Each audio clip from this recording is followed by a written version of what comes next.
سوال یہ ہے آپ سے جی کہ یہ جو سوال ہیں اصل میں ایک تو یہ ہے کہ حضرت علی علیہ السلام جو تھے یہ سننے میں آتا ہے کہ وہ اس کی کیبنٹ کے میں شامل تھے. کون شامل تھے؟ کن کے کیبنٹ؟ کون کس کے کیبنٹ میں شامل تھے؟ حضرت علی علیہ السلام ہاں ان کے مشیر تھے, مشورہ دیتے تھے ان کو اچھا حضرت کو. اور اس طرح کی چیزیں جو ہیں وہ کافی پھیلی ہوئی ہیں, میں نہیں جانتا. ہاں سنتا ہوں وہ میں نے 2 دن پہلے آپ کو بتایا نا. وہ بات یہ ہے کہ کبھی کبھار یہ ہوتا تھا کہ یہود آتے تھے, سوال کرتے تھے, تو خلیفہ کو جواب نہیں آتا تھا نا, مسلمانوں کی بے عزتی. وہ کہتے تھے یہ کیسا نبی ہے, کیسا نبی رہا ہوگا کہ اس کا جانشین اس کو پتہ ہی نہیں ہے. وہ یہود جو ہیں علم میں بہت آگے تھے اس زمانے میں. یہود علم میں بہت آگے تھے, یعنی ان کی شریعت تھی, ان کی کتاب تھی, ان کے کتب تھے, ان کے مدارس تھے, ان کا فقہ تھا, ان کا اجتہاد تھا. تو ان کے وہ پوچھتے تھے, سوال کرتے تھے توحید کے متعلق, انبیاء کے متعلق. تو خلیفہ وہ اس کو جواب نہیں ہوتا تھا, تو امیر المؤمنین علیہ السلام جواب دیتے تھے ان کو. تو یہ مشورہ دینا نہیں ہے وہ عمر کو, وہ یہودیوں کا ارشاد ہے, اسلام کی عزت بچانا ہے, ٹھیک ہے نا, رسول اللہ صلی اللہ علیہ وسلم کی ساکھ کو بچانا ہے. وہ عمر کی کوئی ہیلپ نہیں اس میں. یا یہ ہوا کہ ایران والوں نے لشکر جمع کیا تھا 1.5 لاکھ کا, وہ آنا چاہتے تھے مدینہ تک فتح کرنے کے لیے. تو عمار یاسر نے خط لکھا کوفے سے کہ ایرانیوں کی بہت بڑی لشکر جمع ہو گئی ہے اور وہ مسلمانوں کو شکست در شکست دے رہے ہیں. ان کا ارادہ یہی ہے کہ وہ آ کر مکے تک, مدینے تک آ کر فتح کر لیں. تو عمار کا جب خط پہنچا تو عمر اس نے خط کو پڑھ رہا تھا تو اس کو کانپنا شروع ہو گیا, لرزہ طاری ہو گیا عمر پہ, اور اس کے جبڑے جو تھے آپس میں ٹکرا رہے تھے اور اس کی آواز پوری مسجد میں گونج رہی تھی.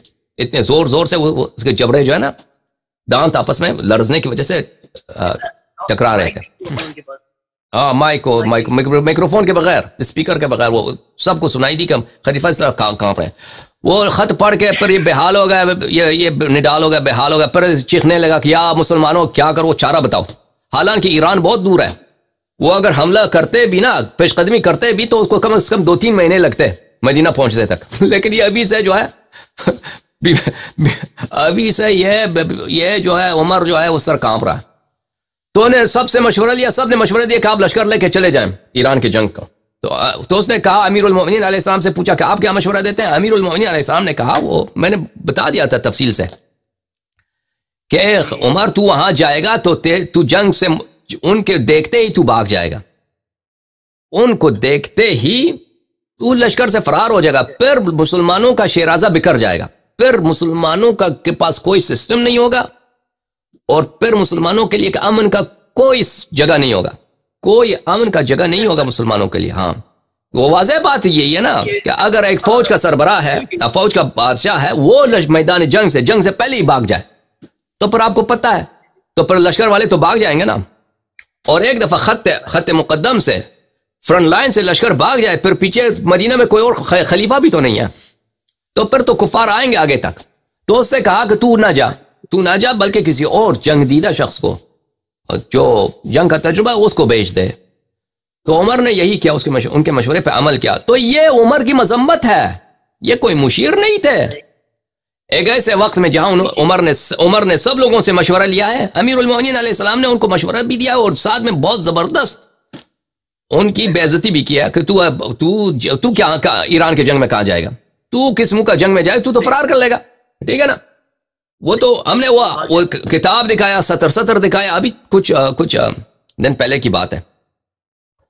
تو اس کے جواب یہ ہے میرے عزیز, وہ مشیر نہیں تھے, وہ عمر کو یعنی عمر کی ذات یا عمر کی حکومت کو بچانے کا مشورہ نہیں تھا, یا عمر کی تائید میں کوئی مشورہ نہیں تھا.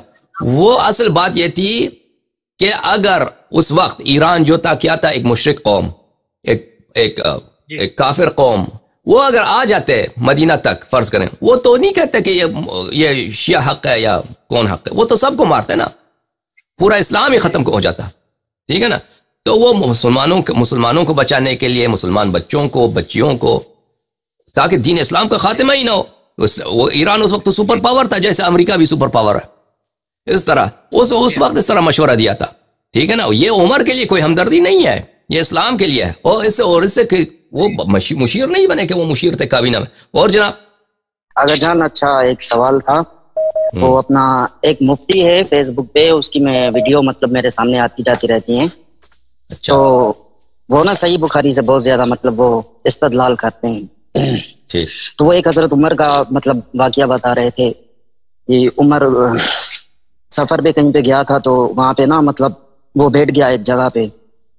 تو نا کہ ایک بندہ وہاں پہ جو رہتا تھا اسی شہر کا، وہ نا عمر کے پاس آیا. وہ اس نے پھر مطلب وہ عمر سے وصیت لکھوائی کہ آپ جب مطلب خلیفہ بن جائیں گے، بچہ بن جائیں گے، تو آپ مطلب میرے جو مال ہے میرا اس پہ آپ مطلب وہ آپ جو جا کرنا وہ آپ نہیں لگائیں گے. تو وہ کیا تھا کہ یہ مطلب ان یہودیوں کی کتاب میں بھی مطلب موجود تھا کہ عمر بادشاہ بنے گا اور رسول اللہ کا خلیفہ بنے گا. تو اس کا کیا جواب ہے؟ اور بخاری کو جواب دینے کی ضرورت ہی نہیں بھائی. وہ بخاری سے استدلال کرتا ہے. بخاری ہمارے جھوٹی کتاب ہے. جی بالکل ہمارے حساب سے جھوٹی ہے، لیکن وہ کہتے ہیں کہ شیعہ یہ بولتے ہیں نا کہ خلیفہ کے لیے کوئی وہ نہیں ہے، نس نہیں ہے. تو یہ بول رہا تھا کہ وہ یہودیوں کی کتاب میں بھی موجود ہے کہ مطلب کہ ان کے یہاں بھی یہ روایت موجود ہے کہ وہ ایک انسان آئے گا، وہ اس طرح سے وہاں پہ کھڑا ہوا تھا. تو یہ بخاری میں ہے کہ یہ یہودیوں کی کتاب میں کچھ لکھا ہے؟ یہ یہودیوں کی کتاب سے وہ مطلب بول رہا تھا. بہرحال اس کا جواب آپ خود سوچیں، اس کا جواب واضح ہے. آپ بہت ہوشیار آدمی ہیں، چالاک آدمی ہیں، اس کا خود سوچیں، جواب واضح ہے. ٹھیک ہے نا، جواب دینے کی ضرورت ہی نہیں. جی ہاں بہت شکریہ. خدا آپ کو عزت. السلام علیکم. بات کریں بھائی، بات کریں بھائی. علی بات کرو بھائی. ہیلو السلام علیکم. ہیلو علیکم السلام. بات کریں. یا علی مدد قبلہ، میں آپ کا بہت بڑا فین ہوں، اور ماشاء اللہ آپ بہت اچھے محقق ہیں. اور میرا بس آپ سے دو چھوٹے چھوٹے سوال ہیں. ایک تو میں نے آپ کی بہت پرانی ویڈیو دیکھی تھی جس کے اندر آپ فرما رہے تھے کہ لبنان کے اندر اتنے شیعہ اسرائیل نے نہیں قتل کرائے جتنے حزب اللہ کے شیخ اور سید حسن نصر اللہ نے کروائے ہیں. ایک اس کی کیا دلیل ہے؟ اور ایک دوسرا چھوٹا سا سوال یہ کہ کیا آپ شہادت ثالثہ کے قائل ہیں؟ در تشہد نماز، در تشہد صلاۃ، آپ شہادت ثالثہ کے قائل ہیں یا نہیں؟ بس. تو یہ لبنان والوں سے پوچھے نا کہ وہ اپنے مخالفین کو قتل کراتے ہیں. یہ تو بہت غنڈے گرد لوگ ہیں، غنڈے لوگ ہیں یہ حزب اللہ وغیرہ. انہیں اپنے مخالفین کو قتل کراتے ہیں مختلف طریقوں سے. یہ کوئی جرأت ہی نہیں کسی کو لبنان میں، بالخصوص شیعہ معاشرے میں، کہ حزب اللہ کے خلاف بات کرے، سانس لے لے، وہ اس کو قتل کر دیں گے. یہ تو بالکل دہشت گرد لوگ ہیں. اس میں تو شک ہی نہیں ہے. اچھا، شہادت ثالثہ کے متعلق ہم جواب دے چکے ہیں پہلے. آپ پرانے ویڈیوز کو دیکھیں، وہاں آپ کو جواب مل جائے گا. السلام علیکم. بات کرو بھائی.